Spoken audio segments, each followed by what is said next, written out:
Welcome to the Tahrir Justice Center's first ever Trauma-Informed Lawyering Training Institute. First, let me share about us.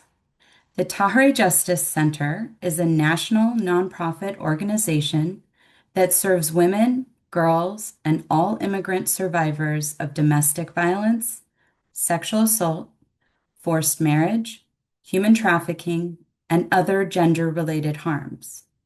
By providing free legal and social services to survivors, engaging in community education and policy advocacy that is directly informed by our clients' experiences, we seek to create a world where everyone can live in safety and with dignity.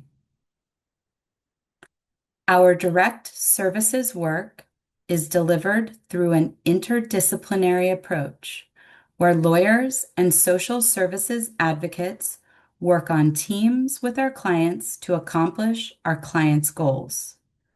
We have 5 offices in locations across the country, including Atlanta, Georgia, Baltimore, Maryland, Houston, Texas, Northern Virginia, serving the greater DC area, and San Bruno, California, serving the San Francisco Bay Area. Tahrir, as an organization, has nearly 3 decades of experience working with survivors of trauma. Our work today is generously funded by the Office of Violence Against Women, but the opinions and information in this institute should not be construed as those of the federal government. Additionally, nothing you hear today should be construed as legal advice. Instead, we are a collection of advocates and attorneys from the field sharing our experiences and understanding of trauma-informed lawyering with you in the hopes that this aids you in your day-to-day practice. Immigration law intersects profoundly with trauma. Individuals pursuing humanitarian-based immigration relief, including asylum seekers, survivors of gender-based violence, unaccompanied minors, and those fleeing persecution, often carry the weight of profound hardship, such as forced displacement, family separation, domestic abuse, and institutional barriers. These experiences often leave lasting psychological and emotional impacts, which can shape how individuals engage with their legal case, share their story, and interact with their attorney. We are here today focusing on trauma because if we don't understand trauma and how it impacts our clients, it can have a tremendous negative impact on our entire case. As a young paralegal, before I received any training on trauma, I found myself questioning a client's truthfulness, only to learn later that what I was taking to be signs of lying were in fact the true tell signs of trauma's impact on a person's memory. Our hope is that through this training, you can avoid the missteps I had early in my career and instead embrace the core principles of trauma-informed lawyering. So what are these principles? Trauma-informed immigration lawyering requires a shift from the standard legal practice. This includes understanding how trauma affects memory and communication, and taking trauma into account while preparing clients for difficult interviews or testimony. At the heart of trauma-informed lawyering, one must build flexible, trust-based attorney-client relationships. And that also means recognizing the impact of culture, migration history, and identity on each client's experience and legal narrative. Trauma-informed lawyering recognizes and understands the impact of trauma. With this knowledge, legal advocates can respond in ways that promote healing, safety, and empowerment. Doing this work, it's not a matter of if, it's a matter of when trauma will impact us. I was still in law school the first time I became aware of the impacts of trauma exposure in my work. Before attending law school, I worked as a paralegal, and I worked on a case of a woman who was experiencing intermittent seizures as a result of bottling up all that had happened to her. At one point, she carried my business card with her so that if these seizures occurred on the bus or in some public space, a bystander could find it and call me so that I could explain the situation. It was a lot to carry as a young paralegal, and I'd later learn it left its mark on me. For over a year, we worked together to write out her declaration. That's the statement that is used in an asylum case that describes all the harm that she experienced in the past. The process requires that the statement be written in the first person. So I'd listen to what she said and write it down using I and me throughout. So while none of what I recorded in her declaration was my personal experience, I found myself 4 years later in a bathroom in my law school having physiological trauma responses. My heart would start beating rapidly, my hands would sweat. I felt anxious in that bathroom, and I wasn't experiencing that anywhere else in the law school. At first, I couldn't understand what was happening to me until finally, one day, I realized that particular bathroom was exactly how I had pictured the bathroom in which her biggest trauma had occurred during an attack. So my only related experience to that bathroom was the recording of her declaration nearly 4 years before. If that trauma exposure could live in my memory and my body for 4 years before I became aware of it, any of us can get wet with the impact of walking through the water that this quote indicates. As Dr. Rachel Naomi Remen stated, the expectation that we can be immersed in suffering and loss daily and not be touched by it is as unrealistic as expecting to be able to walk through water without getting wet. Today, we hope to offer you some practical guidance and strategies on how to navigate these waters, how to recognize trauma responses in your clients, your colleagues, and ultimately yourself, so that you can be prepared to respond effectively and not avoid entirely, because that's not realistic, but minimize the potential impacts of trauma in our work. By approaching immigration representation through a trauma-informed lens, we can foster more ethical, effective, and human-centered legal advocacy and ensure that the process of seeking protection does not become another source of harm for any of us. Thank you, Morgan. My name is Miriam Gamero, and I oversee the social services program here at Tahare.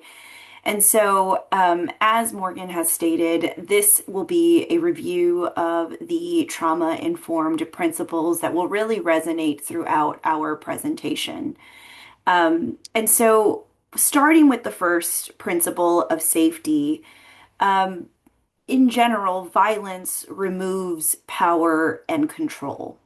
And so, as we are providing trauma-informed services, every interaction is a chance to help rebuild safety and trust. So, what does that look like? Oftentimes, that can be where you offer choices to the client, providing them to see where they would like to sit, or where should they, if what we are talking about is too much to talk about, being able for them to self-advocate and take breaks while we are providing services and having a discussion with one another. Another is where you can use open, non-threatening body language. So, removing crossing of your arms, trying to make sure that you yourself are not creating barriers when speaking with clients. Um, the other thing that we often think about too, in regards to assuring safety, is really allowing time for that emotional processing when we are discussing anything with the client. Okay.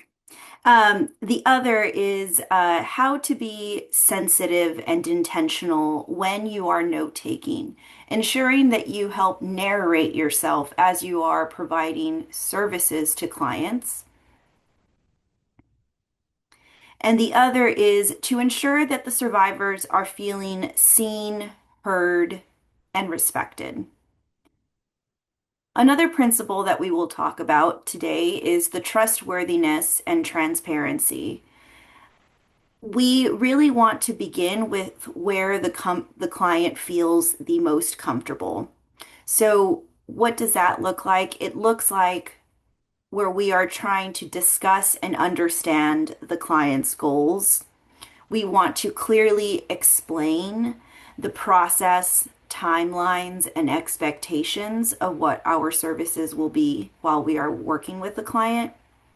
Empower them through choices such as meeting times and locations, as we previously stated, with when talking about safety, is offering those types of choices. And more importantly, is giving clients control on how and when they share their story. And we don't necessarily have to do this alone. As we are talking about safety and trustworthiness and transparency, we also need to ensure that we have peer support throughout our time when providing trauma-informed services. So that means we can help individuals feel connected through their shared experience. Oftentimes we are stronger when we are rooted in culture, identity, and or community norms. We can provide emotional or social support.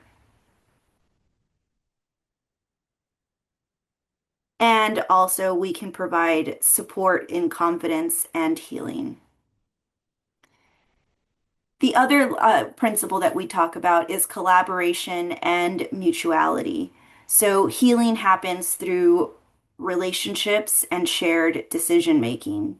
So, we work with clients as partners and we invite clients into that decision making and shared power and center around the client's agency and autonomy.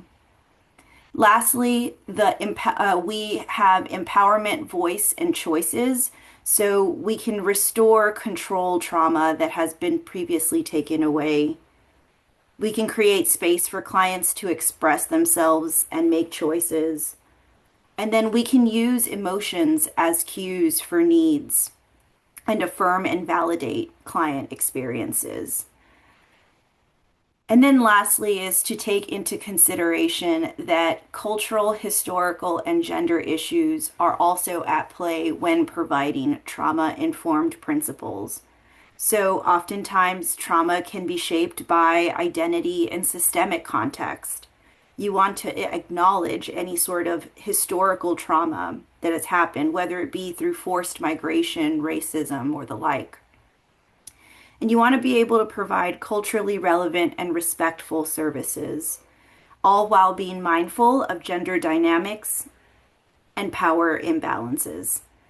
All in all, our hope is that when providing trauma-informed services, we are creating a safer, inclusive environment to avoid that re-traumatization.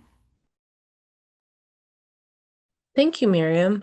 My name is Sarah Omri. I'm a licensed professional counselor with Northern Virginia Family Service, a partner on this grant with the Tahereh Justice Center. Um, I work for the Multicultural Center specifically. We're a set of programs within Northern Virginia Family Service that provides trauma-informed care to survivors of domestic violence, sexual assault, human trafficking, torture, as well as other types of experiences related to immigration. Right now, we are going to start with the foundations of trauma-informed client interactions. Where does this all start? So it's important to start with defining trauma and how it is presented in the client population. It's important to first view trauma from a socio-ecological model, which means that an individual is impacted on multiple levels throughout the course of their life as it relates to traumatic experiences. Um, Trauma may impact their beliefs and attitudes. It may impact their relationship with family members, with colleagues, with friends. It may impact their ability to work, to participate in school. Um, it may also impact, maybe even on a collective level, neighborhoods and communities. And furthermore, it impacts policy at the federal, state, and local level. And it's very important to observe and understand trauma within the context of these different systems and layers, because each one impacts how our client may respond or present when they're meeting with you as an attorney or when they're meeting with an attorney. So first, let's start with what is individual trauma? Individual trauma is resulting from an event, series of events, or set of circumstances that is experienced by an individual as physically or emotionally harmful or life-threatening. And that has a lasting adverse effect on the individual's functioning and mental, physical, social, emotional, or spiritual well-being. There's a quote I'd like to share that I think really describes how oftentimes we think about trauma from the perspective of the event, what happened to the person. And sometimes we may weigh the impact of trauma on a person based on our own perception of how severe or significant an event may be. But really, trauma is a cognitive process. The meaning of a traumatic event is in the survivor's experience of it.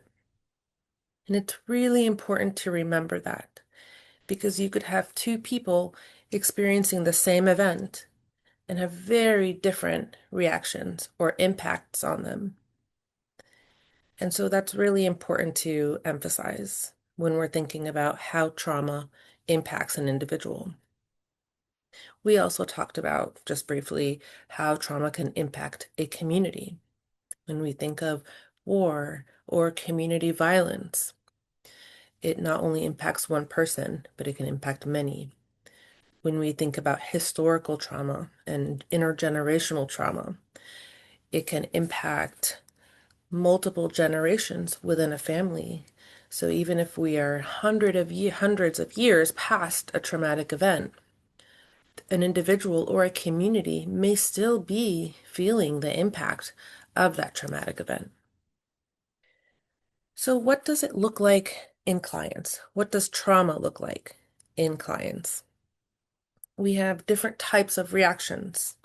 We have emotional reactions, we have physical reactions, cognitive reactions, and behavioral reactions.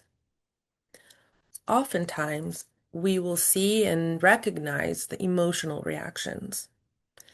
Sometimes we will notice that an individual is very hypervigilant, may respond to loud noises, may be avoidant of certain situations, places, lighting, in the environment that may impact a person.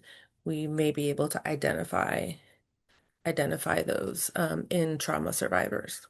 But there are many reactions that we would not necessarily associate with trauma.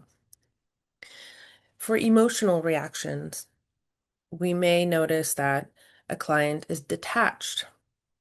They could be detached in the session when you're meeting with them in your meeting, which means they may not be completely present. They may not make direct eye contact. And sometimes that can present as not being credible or being deceptive. They may have mood swings, very easily affected emotionally by something you're discussing. They may go from being very anxious to very depressed or very irritable. They also may experience a lot of shame, especially as it relates to sexual violence. And this shame can definitely have an impact on their ability to talk about their story, right? And to help build their declaration. Physical reactions include extreme fatigue, elevated heartbeat and respiration. Sometimes we have survivors who may think that they are having an asthma or a panic attack, asthma or a heart attack.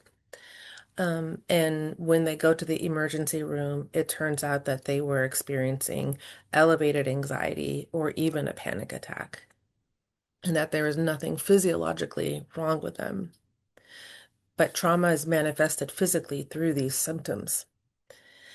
A lot of times, trauma survivors complain of somatic symptoms like stomach pain, back and muscle pain, severe headaches. And when they go to a doctor, there's nothing that a doctor can identify through testing. And that is usually when we know that this is a manifestation of the trauma in that individual. Cognitive reactions include difficulty concentrating, ruminating, which means thinking about something for hours and hours or days on end, circling the same issue without really having a productive outcome, memory problems, and difficulty making decisions. These can have a very significant impact on working with an immigration attorney and preparing for a legal case, an immigration case. A client may struggle with paying attention and staying on topic and being focused when you're discussing a sequence of events. They may get stuck on a specific point and are not unable to move past that issue or that point. They may have trouble remembering events. Often, when someone has experienced a traumatic event, their memories become fragmented. So, someone who has not experienced trauma generally has an organized memory. They're able to organize events chronologically. Someone who has experienced trauma may no longer be able to do that because that timeline has become disorganized. They may also have head injuries, and that can impact memory.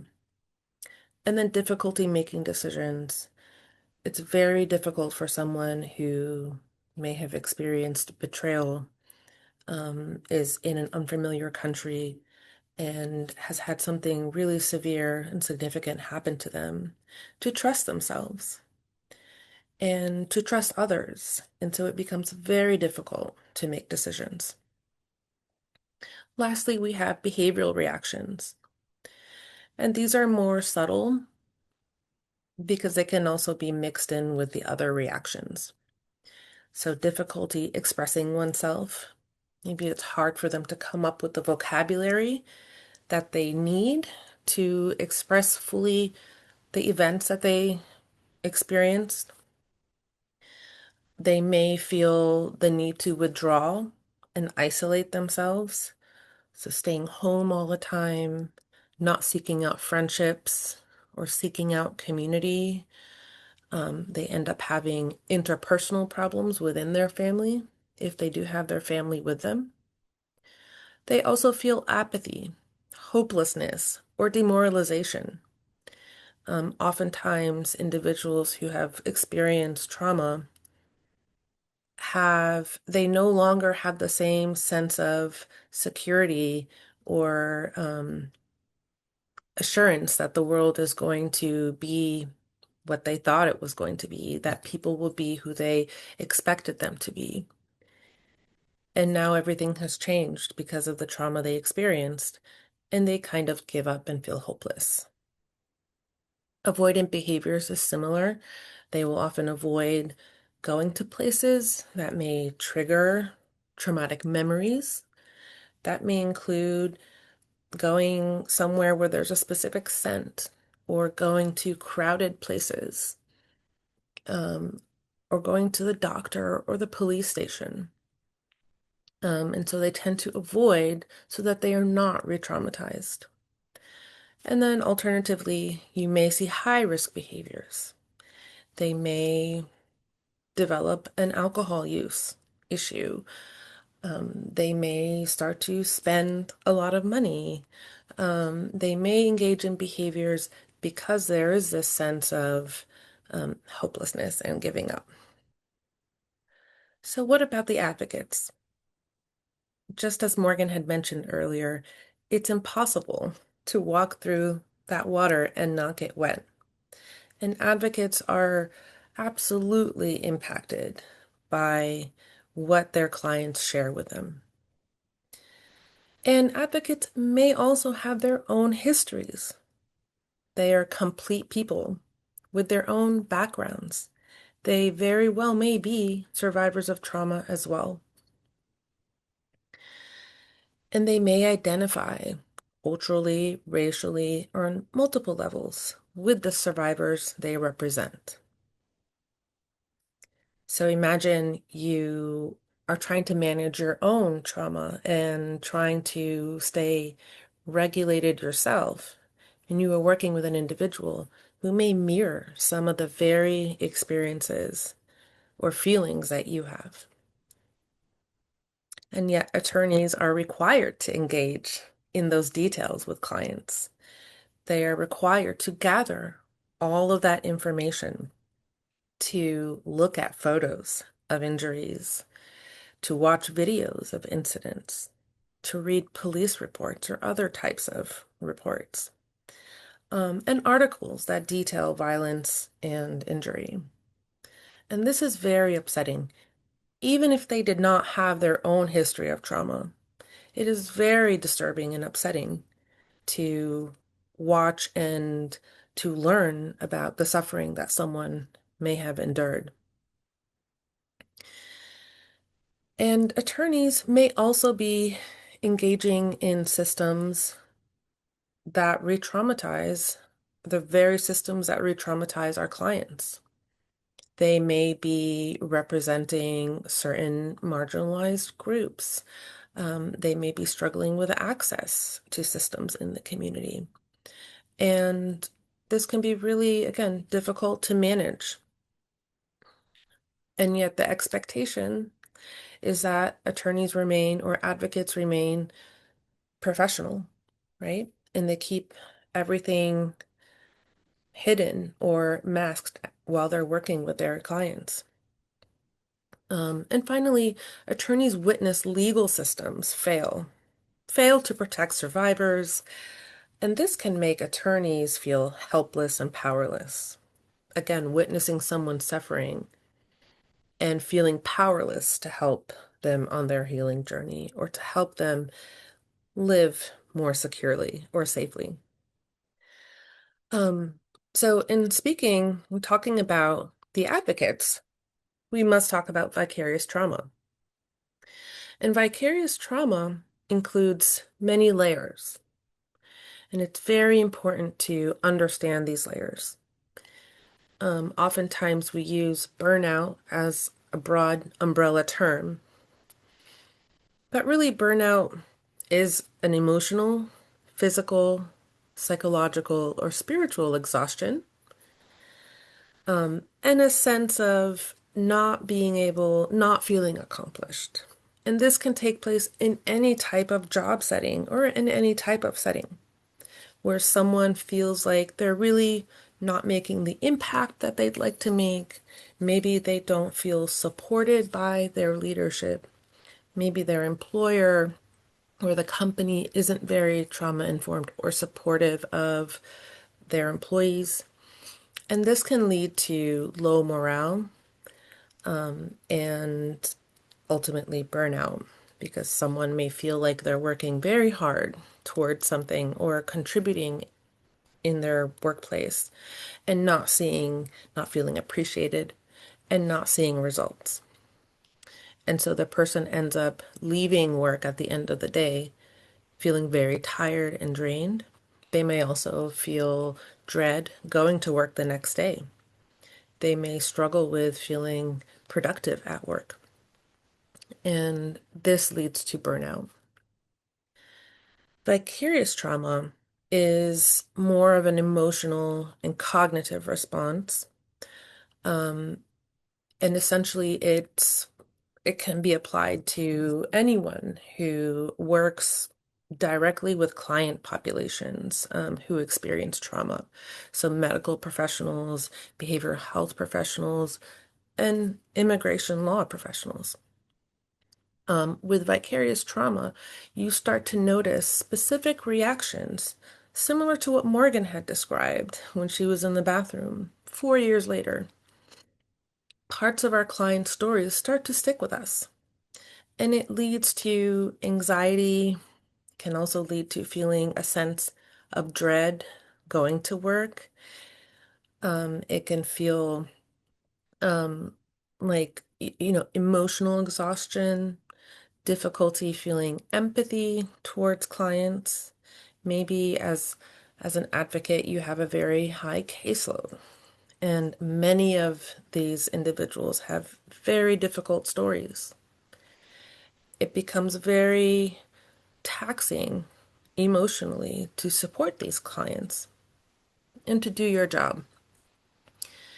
And so vicarious trauma is pretty specific to working with survivors of trauma or in highly volatile work environments where you're working with individuals who may have severe mental illness or, extreme medical issues. Secondary traumatic stress is much more significant because the provider, in this case, an advocate, begins to develop trauma symptoms.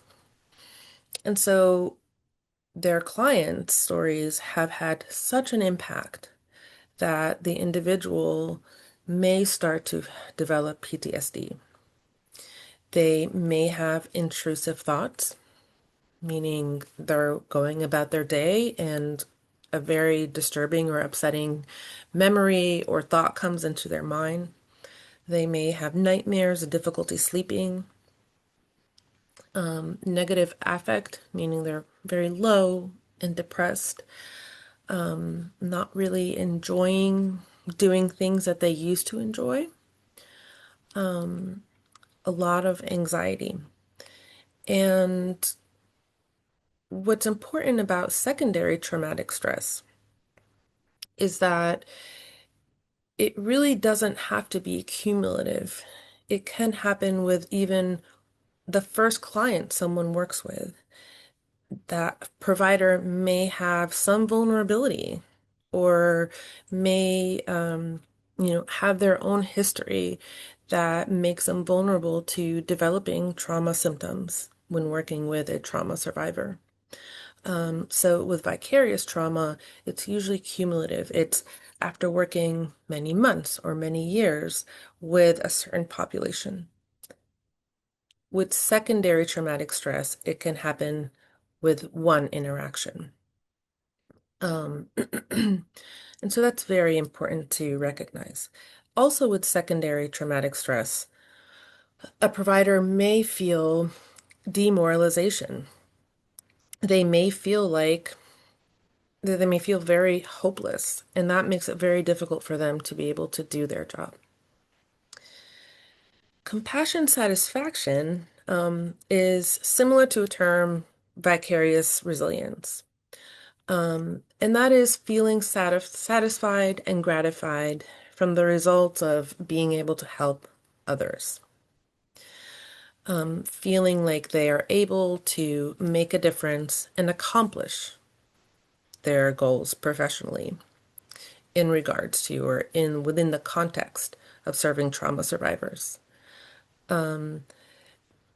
Advocates may see the resilience in the client population they work with and notice how resilient our clients are and use that to fuel their own resilience and help to carry hope for our clients when they're not able to. So, spotting vicarious trauma in your advocates. Sometimes we may not notice it ourselves when we are struggling. And so it's important to support each other for supervisors to know what those symptoms may look like. So you may notice that an advocate is feeling helpless and hopeless. We talked about lack or decrease of empathy. They are no longer able to feel compassion towards the circumstances of clients. Again, feeling isolated and avoidant of triggering environments or circumstances. A preoccupation with performance and usually feeling like they're not doing enough and maybe overexerting themselves. Feeling a lot of fatigue, maybe having physical ailments like, again, back and muscle aches, headaches, getting sick more often, getting colds more often. Our immune system becomes compromised when our stress and cortisol levels increase. Feeling emotionally numb, so not able to really connect with clients on an emotional level. Feeling detached from the situation. Having interpersonal conflict. Very cynical of the world and changes to their worldview. Maybe you felt optimistic about the future, or felt like, you know, there's inherent good in the world. And then you hear about horrible stories of abuse and suffering, and that makes you question how much good there actually is. You may feel like the world is not as good as you thought it was, and that can be very upsetting. And then finally, negative beliefs about one's effectiveness and capacity. Thank you, Sarah. Mhm. My name is Addie Nunez Huang, and I am the Director of Client Experience at the Tahrir Justice Center.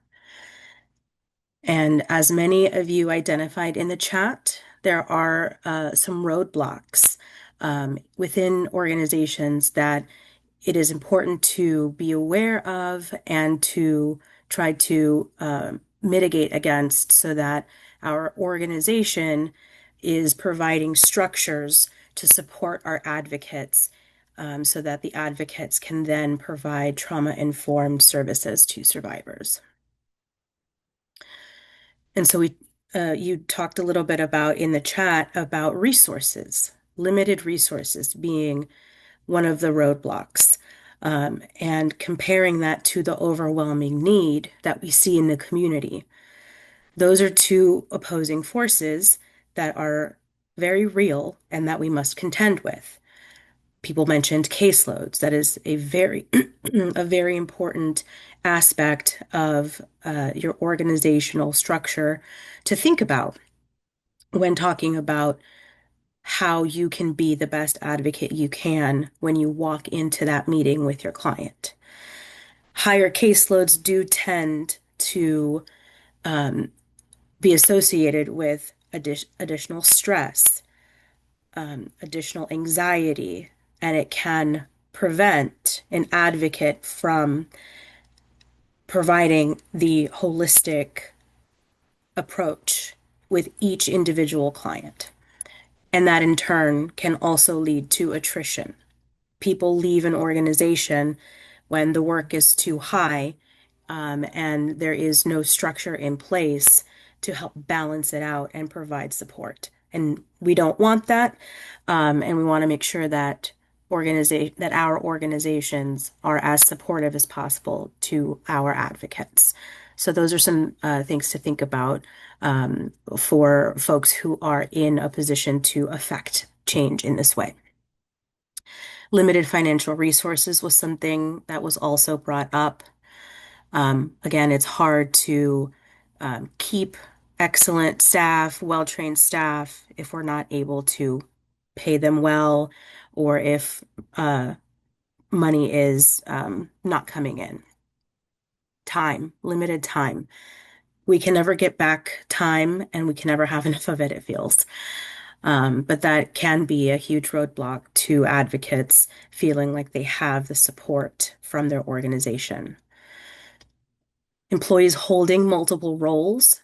You can often see this in situations where an organization has experienced attrition. People leave, but the work remains. And sometimes the work gets distributed to other people who remain at the organization, which just compounds the workload. It compounds the stress. And if the advocates are experiencing their own vicarious trauma, or if they themselves are survivors, this is just compounding on itself, and it contributes to the many roadblocks. So we want to watch for that as well. Funder expectations. If your organization receives money from a funder, those are often attached with metrics to meet, and sometimes the stress of that can really impact staff. And so it can also have that negative impact on an advocate walking into a meeting with a client if they're overly stressed and overly worried. Buy-in from organizational leadership. What this means is making sure that the leadership at the organization understands the importance of having structures in place to support the advocates in their work. So taking a look at organizational policies. In a little bit, we're going to look at how an organization can help mitigate vicarious trauma. But this is an important layer to look at. What do those policies look like? How is the organization supporting staff with time off, with a balanced schedule, a balanced workload, a supportive supervisor? And so now talking about ways that we can mitigate vicarious trauma at an organizational level. At the top here, we have encouraging self-care practices in and out of the workplace. And I'm going to couple that with the next one, which is encourage, normalize, and support staff in setting healthy professional and personal boundaries. So those of you who are supervisors or managers or in other parts of the leadership structure of your organization, you set the tone for your staff. You have to be able to set the example for your staff of what it means to encourage self-care, of what it means to set healthy professional boundaries and personal boundaries, because the staff are going to be looking to you as a signal of how the organization expects the staff to behave. So this can look like encouraging your staff to set their schedule. I log off at 5, I close the laptop, I'm done. That is a healthy way to have a very clear break from work life and personal life. And sometimes advocates can have a hard time doing that if there is not a normalization of that practice. The next is create a safe workplace that promotes transparency, trust, and collaboration between employees and leadership. And here, what you're seeing is applying the trauma-informed principles of service delivery with a survivor to how the organization runs, to how the organization is structured. So things like including staff in program decisions and policy development when appropriate. You might look at this as getting buy-in and feedback from your staff. Doing this helps to give staff the feeling of being valued, of their opinion being valued and taken into account, and then looping back with staff to let them know how their input was or was not used. So whenever that is appropriate for programming for a policy or for something going on at the organization, it's important for staff to feel like they are valued, not just for the work that they can produce, but also how they can contribute to the betterment of the organization.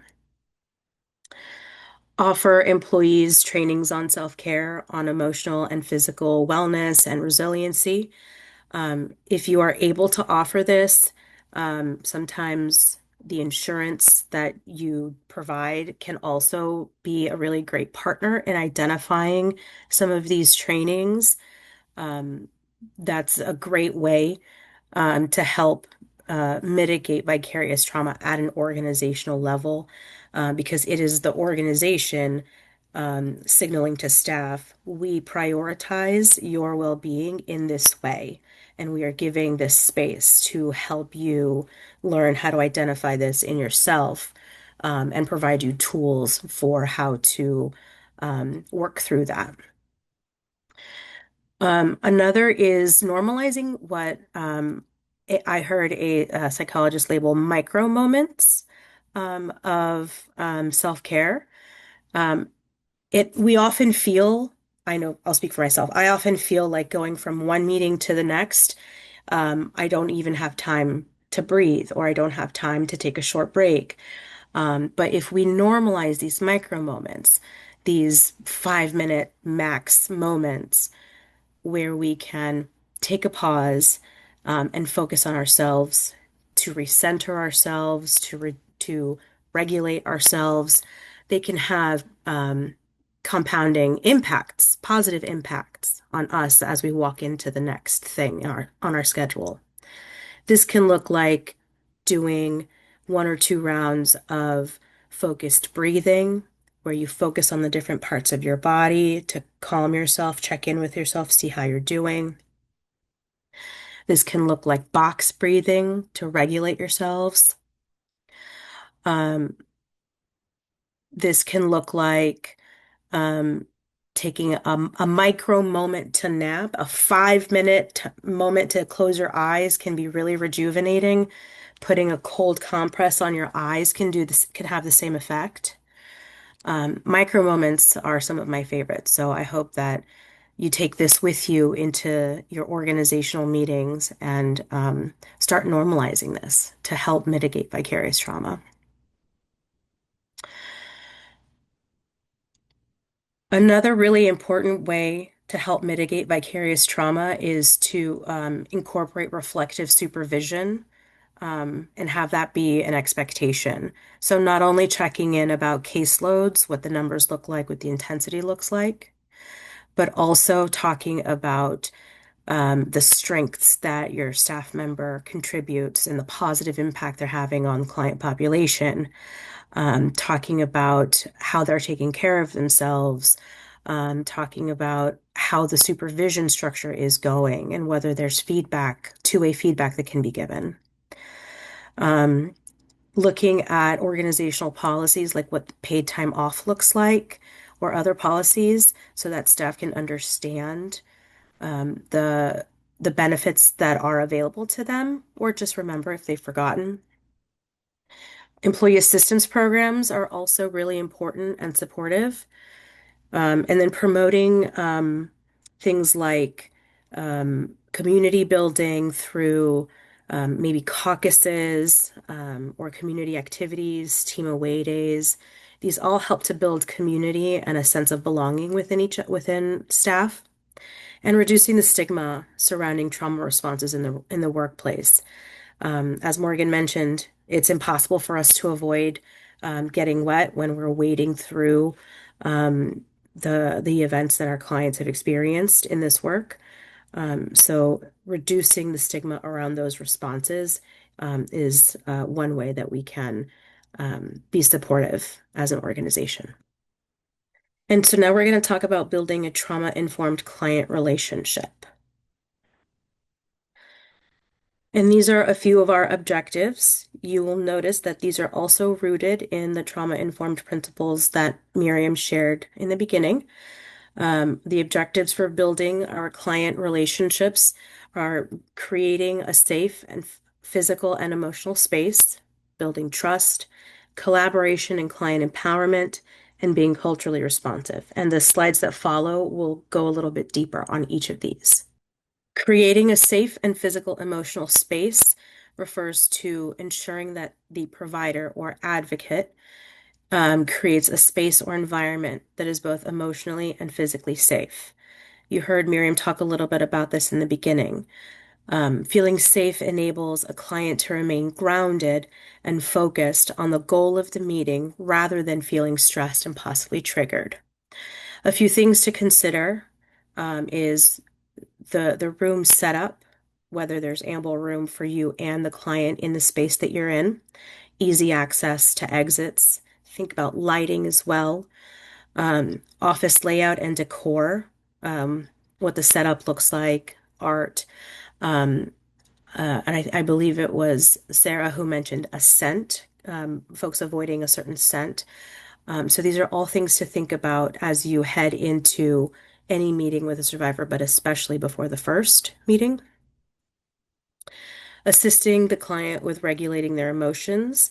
There are many tools that you can find online, free tools that can help regulate a client, whether it's a breathing exercise, whether it's learning about how to channel energy and emotions in a tactile way with putty or something in their hands. There are lots of resources available online.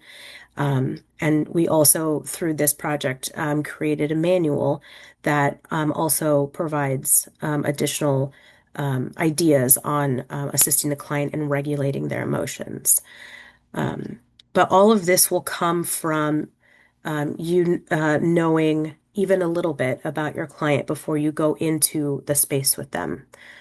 It can be from your intake sheet or from any conversation you've already had so that you can provide the safe physical and emotional space for them. Building trust. I like to think of building trust as a series of actions that build upon themselves that take a very long time to create a strong foundation of trust, but that can be lost in an instant. Um, so building trust with a client will take time. A strong alliance based on trust and transparency fosters safety and improves communication and collaboration with the client. And there are several ways that trust and transparency can be achieved with a client in preparation for a meeting with them. Being clear about the purpose or goal of the meeting, knowledge is power, and empowering the client with the knowledge ahead of time helps them to make the choices that are right for themselves. Explaining policies and procedures as well as the client's responsibilities and their right to privacy. This is a way of working with the client and collaborating with them in the attorney-client relationship or in the advocate-client relationship, so that together the client can make an informed choice. You explaining what is going to happen or what the rules are for the engagement that you're talking about or that you will be engaging in, and then them understanding both right to privacy in the attorney-client context and also in the VAWA context if you're a VAWA-funded organization. But the transparency is key. Following through on the plan for the meeting to close the loop. Follow through is incredibly important, no matter how grand or small the follow through is. If you have a plan for a meeting, follow through with the plan as you've expressed as best as you can. Sometimes things don't happen the way we expect them to, and that's okay. But that's when, at the end of your meeting, you're going to want to talk about what you achieved and then talk about what comes next. And always making sure that you're closing all loops with the client so that they're not left wondering what's needed of them or what's going on with their case. Be reliable and transparent in communication, all the way from the case screening, so from the very beginning, all through conclusion of the case.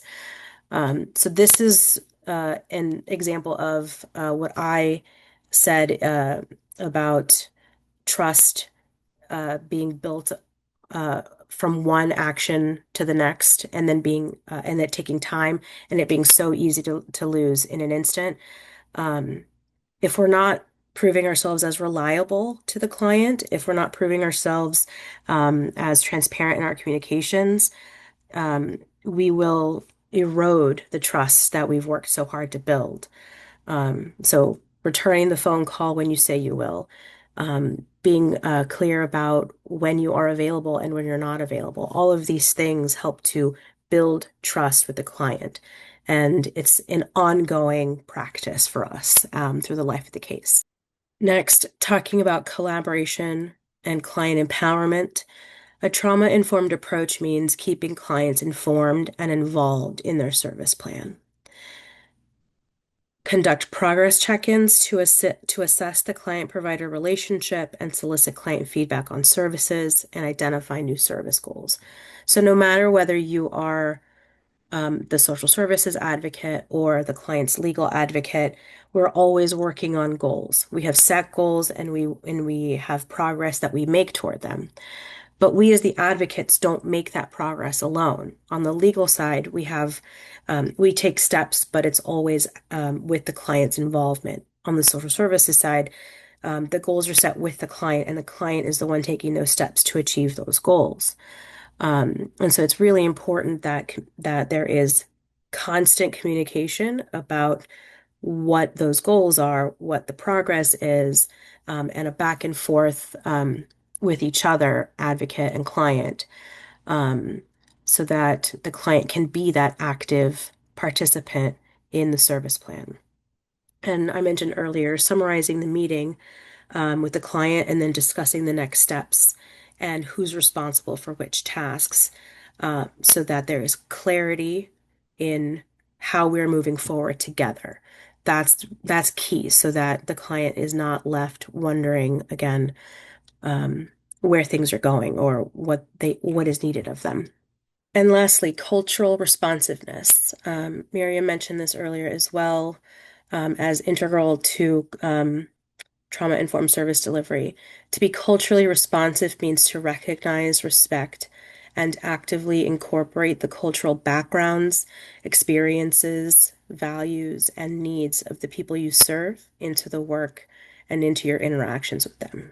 Um, so this means that the prep work that you do before your client meeting not only is the legal prep work or the administrative prep work, but it also involves taking a look at some of the client's background and their culture so that you can be familiar with what the expectations would be, whether it's an expectation about eye contact, for instance.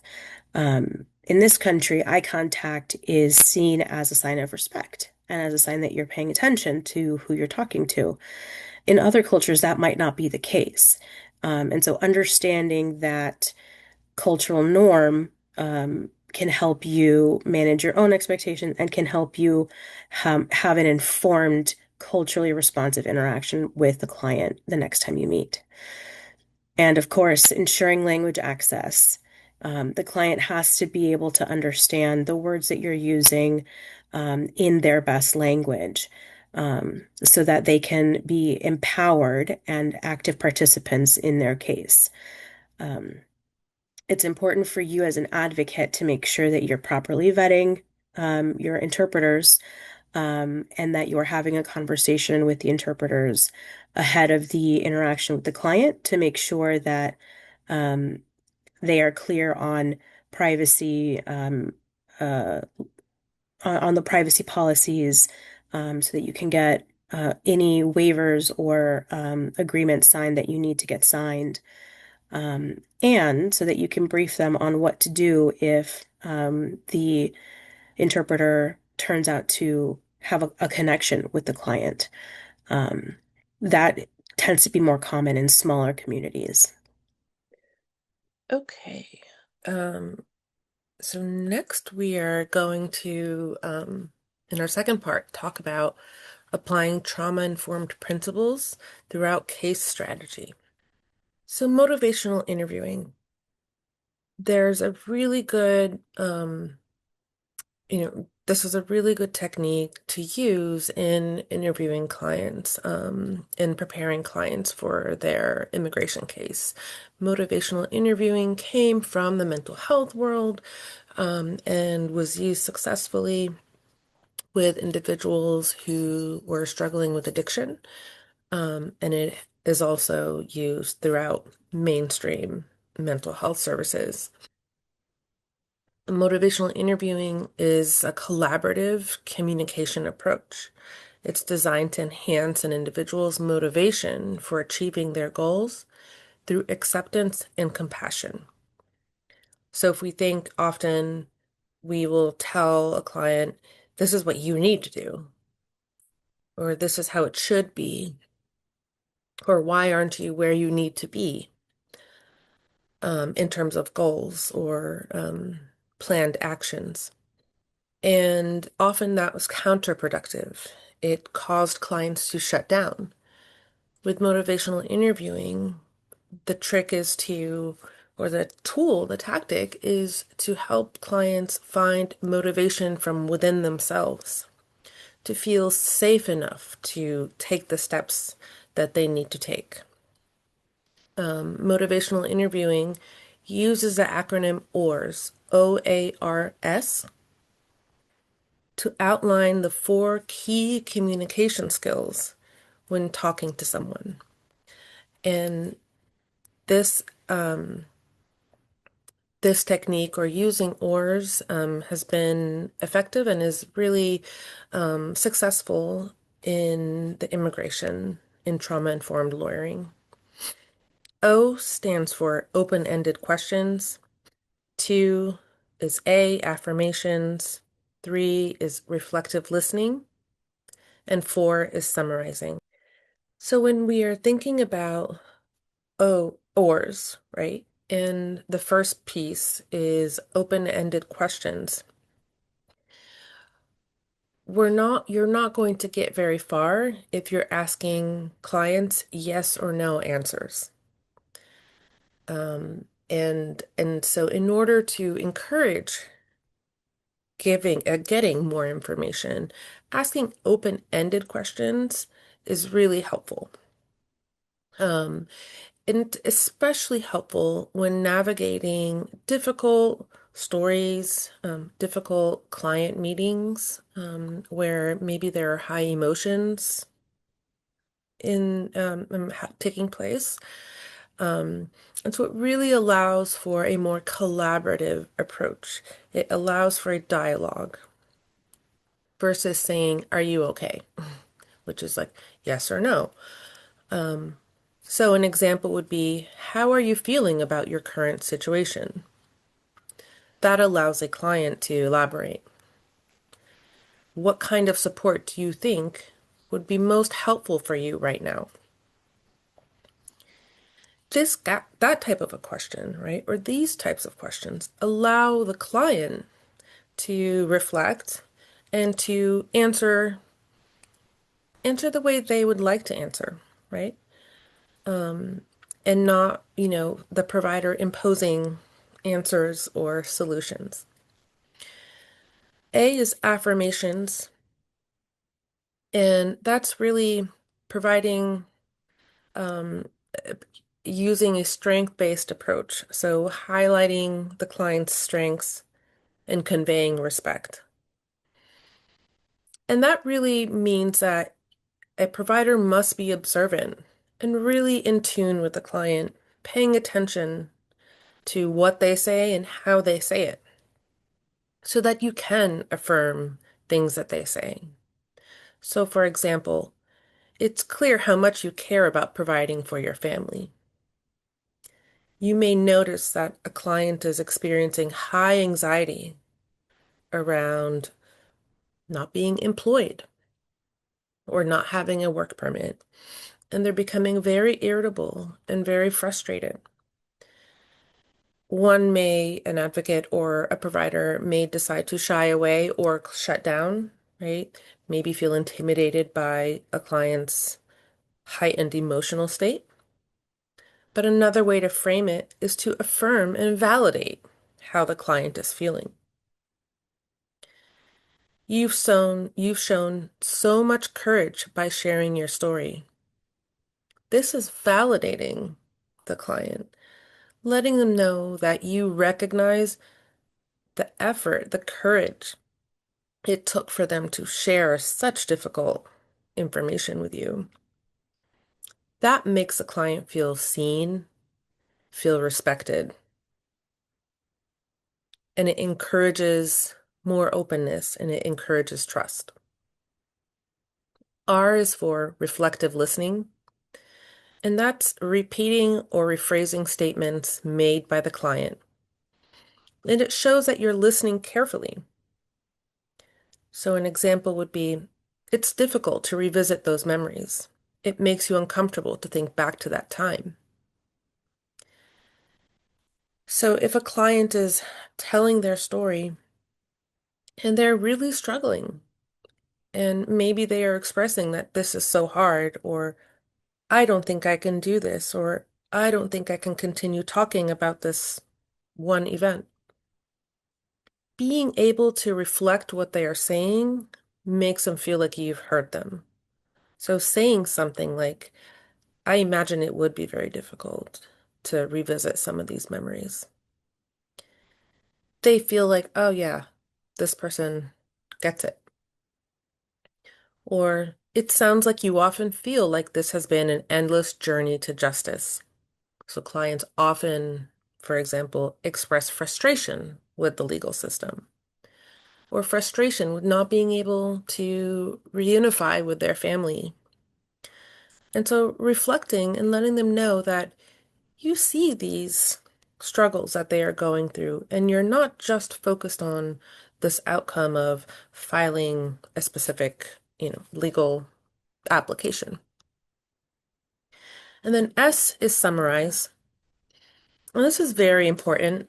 It organizes the discussion, it clarifies motivation and tasks, who's doing what, supports decision making, and highlights change talk. So at the end of your meeting, or even in increments throughout the meeting, being able to summarize what is discussed or what has been discussed is really valuable. So you may say something like, we have talked about your safety concerns, missing your family, and wanting a better life. You have also shown strength by asking for help and looking into your legal options. Another example, we have talked about your legal case, connecting you to social services, and how important your safety plan will be to discuss with your support system. Let's talk about how to move forward. And so in that conversation, you're assigning collaboratively, it's a conversation with the client, deciding who's going to do what, whose responsibility is it to take on any specific task. Maybe the client needs to gather documents, or maybe the client needs to reach out to one of their support persons. Um, Addie had mentioned, just following through. calling when you say you're going to call, being consistent. So during the summary of a meeting, you would identify what tasks concretely you will be taking on. That fosters trust and gives the client a sense of control and security. And I am going to pass this on, I believe, to Payal. Thank you. Hi, everyone. I am Payal Sinha. I'm the Director of Strategic Partnership at Tahare Justice Center. And as we move forward, we will talk more about developing client stories and timeline. As you know and can see on the slide, there are various factors to balance when creating a client story. I usually do the first thing is ground myself. I want to know what the status of the case is. Is it newly opened or is it actively pending? Or are we just waiting to file this case? I also inquire whether there are any deadlines attached to it. Are there any court mandate deadlines or any statutory deadlines?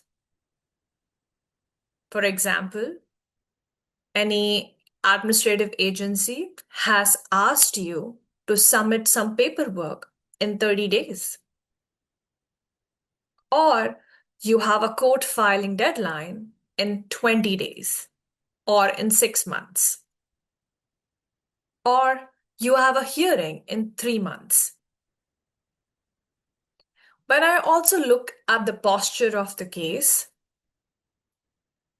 I also consider whether there are any extensions or possibility of continuance, especially when we are working with clients who may have safety concerns and who has trauma in their background.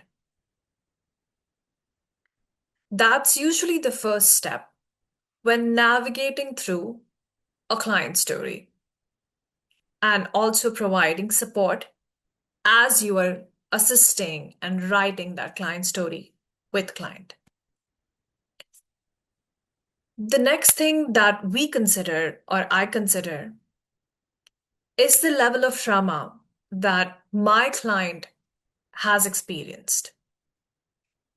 I want to assure whether the client is emotionally available, not just once when I'm meeting with them, but throughout the representation. It is really important to ensure if the client is in crisis or there is stability, it helps us to engage meaningfully. Always remember that a client's trauma level may influence the communication. They're going to miss appointments. That means there is something going on. The appointment frequency, their ability to gather evidence, it may shift over time. But that's the first choice that you have to make to build that trust with your client. Also, few things to consider is instead of just going about and asking, do you have a disability? Use a language that centers access and dignity. I usually offer clients and ask them, people process information and communication in different ways. So please let me know what helps you to feel supported when we meet or while we work on your case. Some clients prefer that before our appointment, we send them the questions that we are going to talk about. They would like to write down and come prepared. Some prefer to not talk about it at all. As lawyers, we should also know what their support system is. Sometimes I work with my client and ask them that in this conversation, I'm going to talk about a traumatic incident. For example, facts, more information about what you have suffered on a particular date. Do you want to arrange this appointment right before you go to your therapy? Or is it better that I do it right after you have gone through a therapy session? I let them dictate, but I'm able to explain why is this important, and it's a choice that they can make. Some of the other things that we also do during appointments, which helps us create a client story that's accurate, that reflects what client is feeling, is letting them know that they control the narrative, letting them know that they control the appointments. We can take pauses, take breaks as needed. That's really helpful. Sometimes it has happened when I am in a meeting with a client and we are doing the client story, the client has been profusely crying or hyperventilating. We take a pause as a collective, then we ask the client, what would you prefer to do? Let's take a break. And sometimes they are so resilient that they don't want to take a break. At the end of the day, we respect that. But also know that you are also writing this down and working with the client. So you are human too, and take a break and take a pause. And you both can collectively do that because it humanizes the situation. As a lawyer, you will always hold a posture where you have more power, or that's what you exhibit. Always remember that. Sometimes I also ask the client, would reviewing this visually or verbally or step by step is more helpful? Like giving direction to our office space. Where is our going to be our client meeting? What is the timeline of the case? When is the filing deadline? All of this is discussed so that they are aware and are able to make the choices and are able to give us direction about how we want to work together with the client. The most important thing is language access and other client needs, right? Consider whether the interpretation and translation is needed and build that in your timeline when you have a deadline that you have to meet. Think beyond language. As I said, think about accessibility accommodation, right? Is there a safety planning that is needed? Is there a childcare consideration that is needed? Are there any other thing that would hinder the communication between you as a lawyer and them as a client? Do they have transportation? Do they have a trusted support? If your client is homeless and you have a deadline to meet and they haven't had food, there is a very highly unlikely chance that you would meet in the middle and you would be able to build that trust. So let's prioritize what makes sense by partnering with the client and asking them and explaining your deadlines, but as well as navigating these issues that client should have a control and a say. And the last two things are very important and very realistic. As Sarah talked about, and as Addie talked about, understanding your caseload. Making sure asking the question, do I have to do I have enough time to prepare this thoughtfully? Communicate clearly. Do I need help from my team member? Do I need an extended team? What can I do? What would I do if this become urgent and I have to move quickly, right? And thinking about who you can partner with is really helpful. What helps us know that client, there is stability if the client is connected to supportive services. I know in the back of the head, if there is a crisis, the client is able to get the support that they need from a comprehensive case manager or a social worker. Also, just very, very important is know your level of either direct or vicarious trauma, right? Notice signs of overwhelm, burnout, grief, or numbness. Very common reactions of trauma when you're exposed to the work that you're doing. It impacts your ability to empathize, think clearly, and as Sarah mentioned, if you have committed a client that you're going to call in 10 minutes, your ability to be able to call the client in 10 minutes. I once did this where I scheduled 3 clients in a day. All of them were finalizing declaration. That was the biggest mistake I did. So make sure you have spaced yourself out and give yourself grace.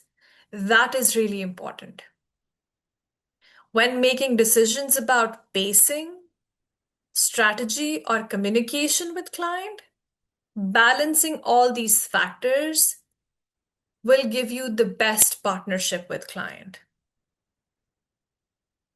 Very quickly on this, we all know as practitioner that our utmost priority is to reduce harm and avoid re-traumatization, right? And we may have gotten previous filings or narrative when a case is referred to us, or in the documentations the client may be carrying. So before making the appointment, don't have assumption, but get clarity. Make sure you are prepared, and then you are starting from scratch by partnering with client. Be mindful that asking a client to repeat or relive deeply painful memory can cause emotional harm. Make sure we are centering everything and asking questions to confirm, and when it's needed to expand.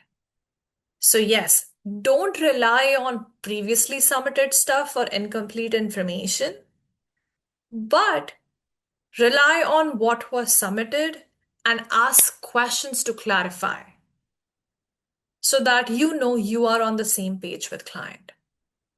It's very important to do your homework first as an advocate and get all the information and extract all the information from police report, restraining orders, other documentations, review the case file before you go into the client appointment. That will help you develop a timeline so that you know what you need for corroboration. Okay. Um, so the client's trauma level, it's very important to understand and be aware of trauma signs, as we've mentioned before, and be prepared to prioritize your client's emotional and mental well-being over legal matters. And this can be really difficult when maybe you're working against a timeline or, just a tight schedule with many other clients. It's very difficult to kind of slow down on the legal piece to prioritize your client's mental well-being. But overall, that's going to lead to greater success Because if you allow a client the space to have the feelings they feel, to take the breaks that they can take, to get the support that they need, they're more than likely going to be able to continue to participate actively in storytelling and creating their declaration, for example. But if they're pushed too hard in a meeting, very likely they will dissociate and shut down, or they may become disorganized and have issues with, chronology or just their memory. Um, and those are impacts in a meeting. It could extend to them avoiding your phone calls, and in the future, really struggling to share information because that office, the space that you are creating is not safe. It doesn't feel emotionally safe for our clients. They want to feel like they are not going to be pushed past their limits. So it's very important to be aware of your client's nonverbal behaviors, right? And the way they are showing trauma symptoms. They may express that they are struggling, and to really take that into consideration when prioritizing what to discuss or what to address in your meeting. Um, Maybe for future meetings, a client may like to have a support person with them. It could be their counselor or case manager, could be a family member, but allowing clients to have the supports that they need to feel comfortable in that space is really important. And, sometimes it goes so far as having tea or water available, having snacks, maybe dimming the lighting, having a blanket, things that may add or contribute to their level of comfort. So having that conversation with them prior to a meeting starting, but also when they are struggling, asking them, what do they need in this moment? And taking breaks. Ultimately, you're going to be able to achieve much more by pacing yourself and supporting your client through that emotional struggle that they are having. And another very important factor that contributes to a client's safety is language access. And so language access is very important for our clients. We want to make sure that they understand what they're hearing. They're able to express themselves fully in their language of preference. They're able to read clearly or have something translated for them. So that requires planning ahead, having an interpreter available. Um, and also attending to or identifying other needs that may be adding stress to your client. They may have social needs, like struggling to meet their own basic needs, such as food or shelter or paying bills. Maybe there are imminent risk factors in the home. So, being able to identify those variables is really important because that allows you to attend to the client as a whole person. And I will pass this on to Payel. Thank you. Now let's talk about, once again, your own workload and trauma. I usually review my own workload um, consistently so that I can see if I'm overextending myself or not, if I have capacity for other projects or not. When our caseload exceeds our emotional, cognitive bandwidth, it impacts our ability to advocate for our clients. That doesn't mean that you are wrong, but that is why it's very important to be aware of it because we are humans too. Acknowledging our own emotional impact is very crucial. As attorneys, we regularly encounter stories of violence, loss, exploitation, harm, but we are humans and not blank slates, right? Somebody asked a question, actually made a comment about acknowledging that we may have lived through some of the experiences as well. And so when we are meeting with these clients, it may trigger our own past trauma. Morgan also talked about how when she interacted with client, the trauma sat with her for 4 years. The stories that we work with can also create emotional overwhelm, lead to burnout, and cause identification with the client's experience. The reason why I'm naming this is because I wanted us to know that this is not a sign of weakness. It's recognizing is a sign of self-awareness, a part of ethical self-awareness, right? Once we know what triggers us or has been triggering us, we can make space for ourselves and for our client. Be honest about vicarious trauma you carry and talk to your team about what support would you need from your supervisor, from extended team members.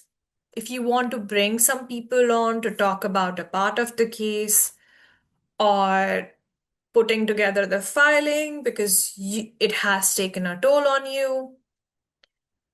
Also, utilize the agency's recommended, your organization's recommended mental health services if that's needed. Reflecting on how this may influence your tone, your boundaries, your reaction in meetings will give you a sense of how you're showing up and if you are in a better posture to support the client and support yourself. Just want to reiterate this that protecting your emotional capacity is not only self care, it is also a professional responsibility because it directly supports and impact our advocacy and our obligation to provide trauma informed care and representation. In alignment with principles of trauma informed services, along with American Bar Association's model rule of professional conduct, our approach to legal advocacy become both ethically grounding and survivor centered. Some reminders are, as we talked about it, timely communication, follow through, clear next steps, all of this, which is a part of professional responsibility, signals reliability and safety. Because most of our clients may have in their past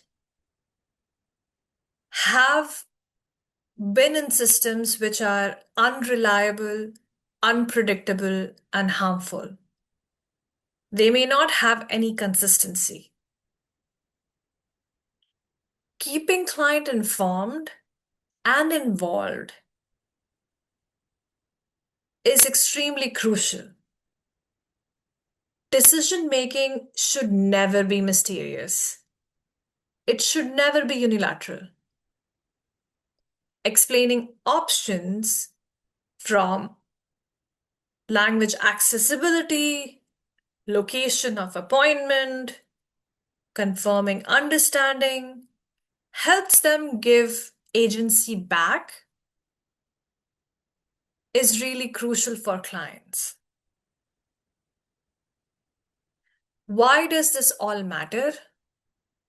This matters because it strengthens trust in attorney-client relationship.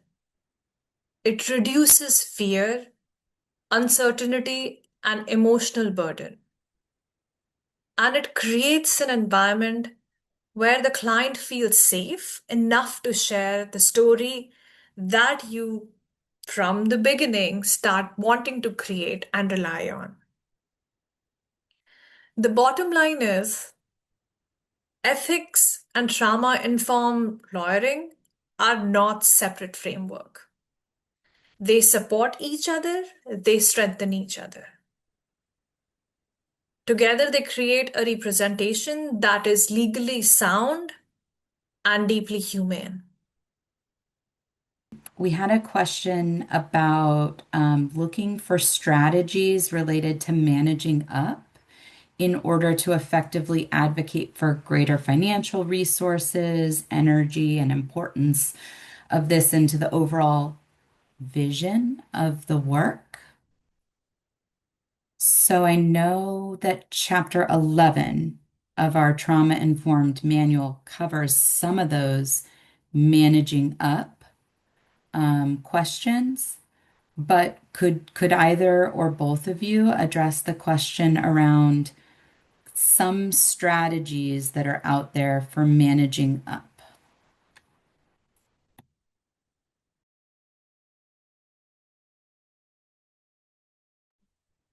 I'm happy to chime in. I think there was a request to repeat the question. Um, so the question is, someone asked if we could provide strategies for managing up to effectively advocate for greater financial resources, energy, and the importance of this into the overall vision of our work. It really, honestly, and would appreciate other people's feedback. I think, it really does take strategizing advocacy from the actual staff, advocating with their supervisors, directors, executive directors, whatever the leadership structure is. The bigger the organization, the more challenging it can be sometimes to have these, strategies really are incorporated throughout a program. And so I would say, start with, immediate supervisors and building up, and, is eventually kind of helping leadership that may not be very directly involved see the value of having additional financial resources, in terms of being able to successfully provide trauma-informed care. But I will defer to other folks who may have better suggestions.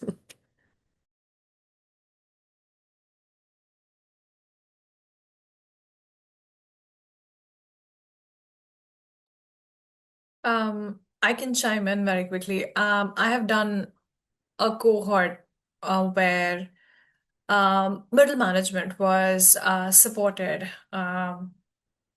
with this training of like how to manage up. I think it's also one of the thing I would say is that there are like a lot of approaches, but building relationship with leadership is really important, and the ideas of what makes sense and um why this grant would, or like if there is a financial resource, why this would be beneficial, what could we achieve with that. If there is a capacity issue, then maybe raising it, that maybe we can have this by adding the person. It's a lot of negotiation, but also like I feel like having that relationship with leadership and having that relationship with your supervisor and your peers and your um, having a healthy discussion, like don't go with a problem, but go with the problem and solutions really, really help. Because people might not be thinking that, and you're coming it with three different solutions. And take what you get rather than like it's a no-go, like it's off the board.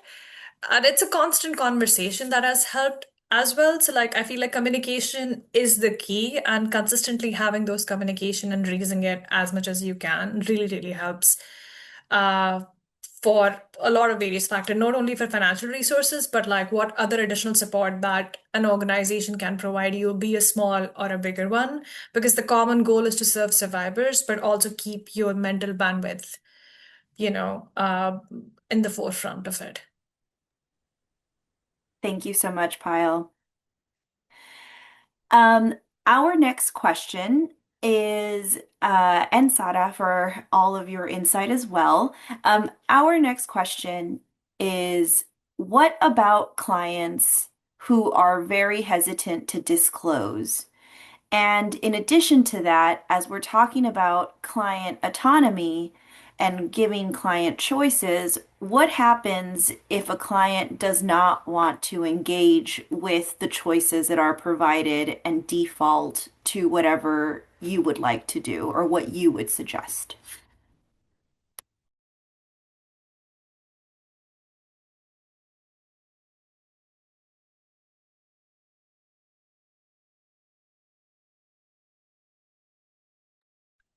Hi, all.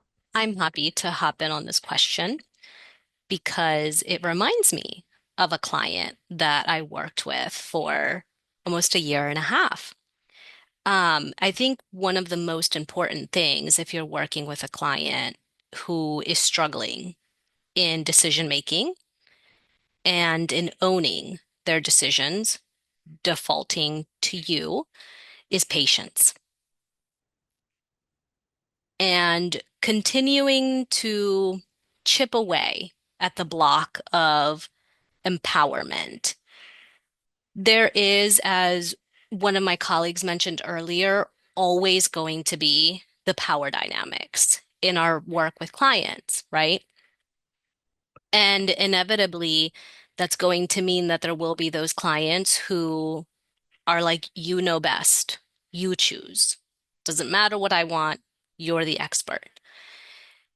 And in those situations, it's really important for us to pause and name for the client that yes, we have the experience, but this is their case, their life. It's going to impact them ultimately, and they know best, truly. And really peeling away at the layers of, I can help you make this decision. What questions do you have? What concerns do you have?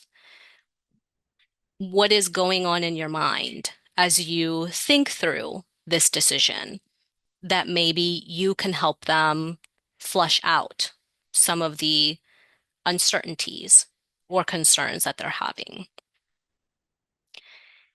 And what I think you'll start to see as you take those strategies and take it a little bit slower with clients who present this way is that over time, it helps them to build those skills and trust in their own decision making.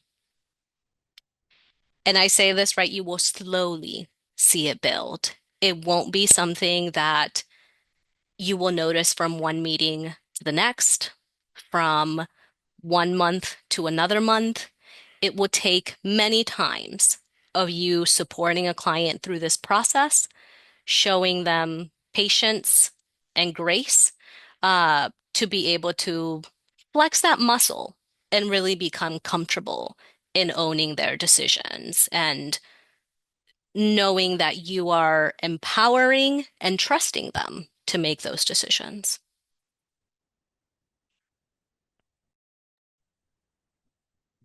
Thank you so much, Fiamma, for that thoughtful response. The next question that we have And it might be helpful to hear a little bit from Sarah on this because you are from another organization other than Tahre. But does anyone have documentation or comments of how your organization's trauma-informed approach has benefited your work?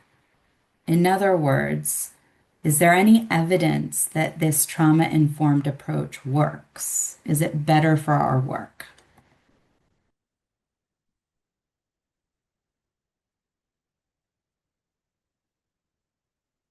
So I think a big indicator of whether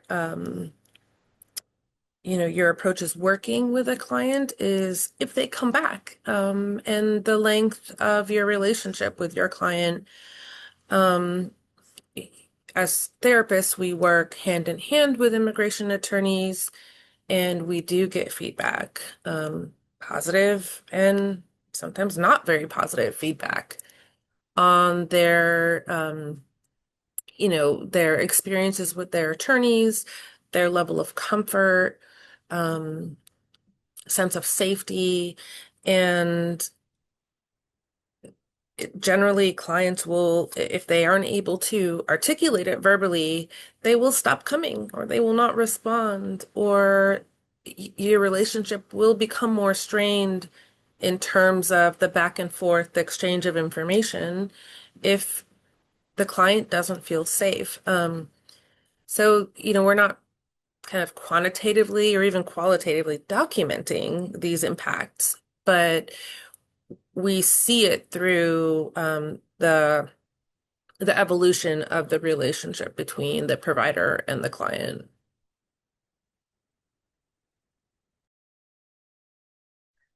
Thank you, Sarah.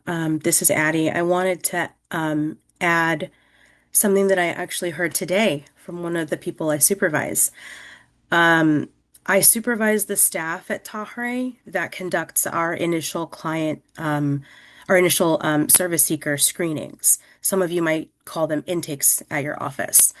Um, and all of our screening staff receive this very same trauma-informed service delivery training. Because I know that was a question that came up earlier, that it's important not just for lawyers to know this. And during one of my check-ins this morning with our staff member who does these screenings, she was reflecting on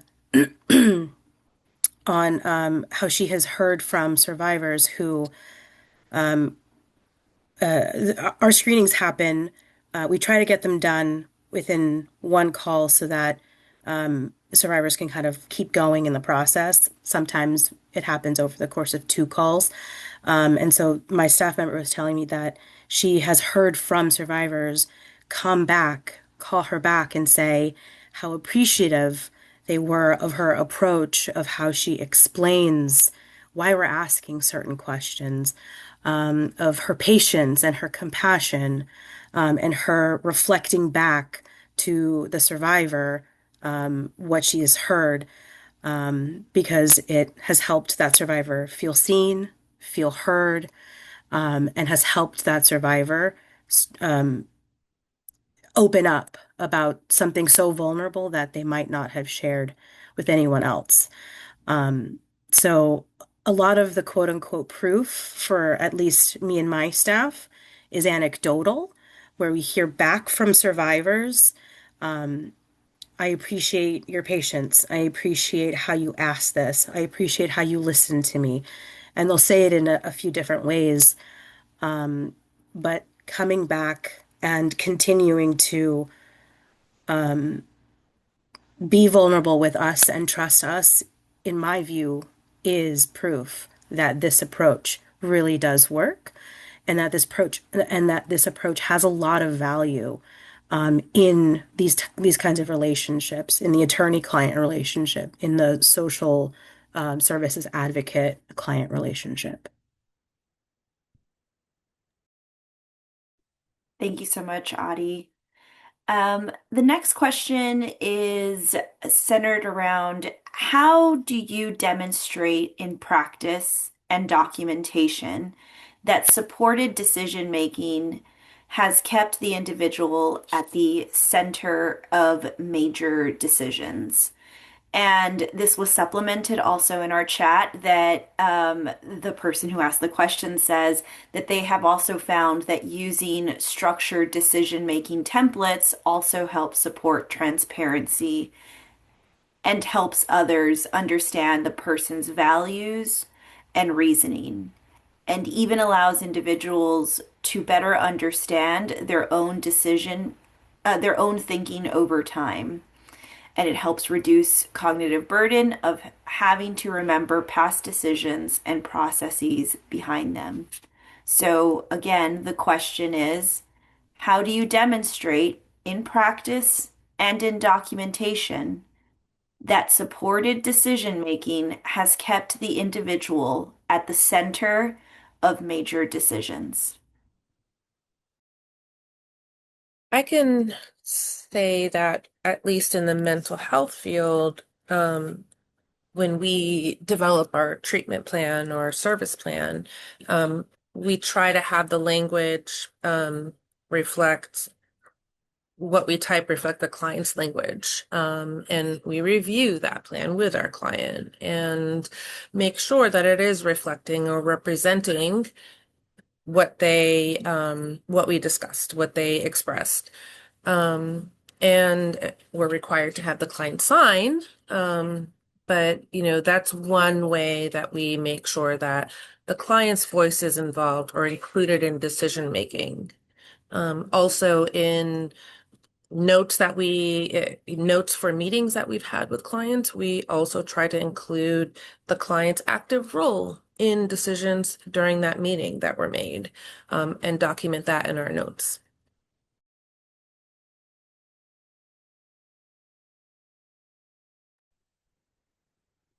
And I can jump in that just from a legal perspective,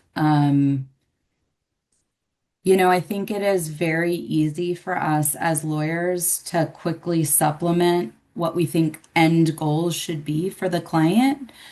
Um, Especially because, there's a legal process, right? So first you get your temporary status, and next you get your permanent residency, and then that's a pathway to naturalization. And so I think it's easy to get enmeshed in the legal process and presume that every client's end goal is naturalization.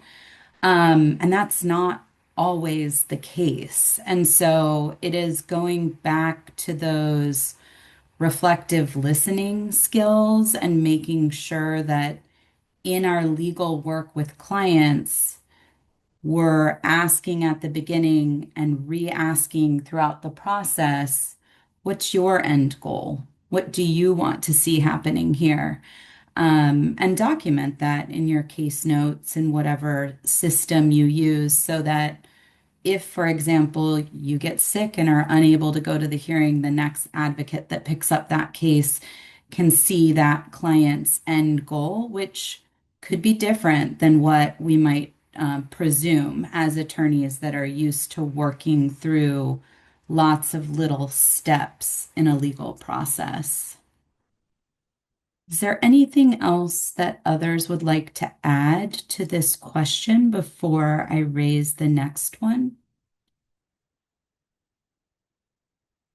And participants, please do feel free to add into the chat things that you find useful.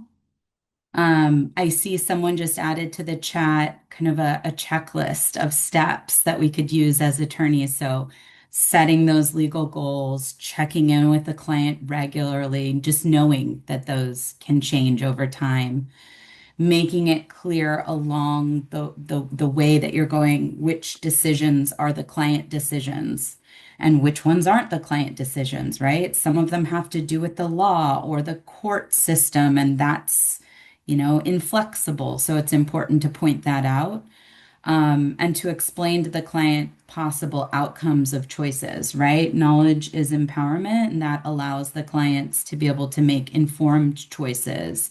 Following up with the client to remind them in writing before and after meetings, and then helping those case notes stay current. So thank you all for that.